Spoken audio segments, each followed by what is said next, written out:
আসসালামু আলাইকুম রহমতুল্লাহ। আজ একটি বিশেষ হাদিস নিয়ে আপনাদের সামনে হাজির হয়েছি।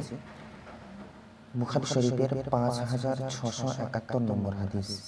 হযরত আনাস ইবনে মালিক রাদিয়াল্লাহু তাআলা আনহু থেকে বর্ণিত, রাসূল সাল্লাল্লাহু আলাইহি ওয়াসাল্লাম বলেছেন, তোমাদের কেউ কোনো দুঃখ কষ্টে পতিত হবার কারণে যেন মৃত্যু কামনা না করে। একান্ত যদি কিছু করতেই চায় তাহলে সে যেন আল্লাহকে বলে, আল্লাহ আপনি জীবিত রাখুন, যতদিন বেঁচে থাকা আমার জন্য কল্যাণকর। নতুবা এমন বলে, আল্লাহ আপনি আমাকে মৃত্যু দিন, যখন মরে যাওয়া আমার জন্য কল্যাণকর। তো এই যে হাদিসটি, এই হাদিসটি আমাদের কাছে স্পষ্ট করে দিয়েছে কয়েকটি বিষয়। যেমন প্রথম হলো যে আমরা যদি দুনিয়াতে কোনো রকম পেরেশানির সম্মুখীন হই, তো আমরা কখনো বলতে পারবো না এমন যে আমাদের দুনিয়ায় বেঁচে থাকতে ভালো লাগছে না, আমরা মরে যেতে চাই।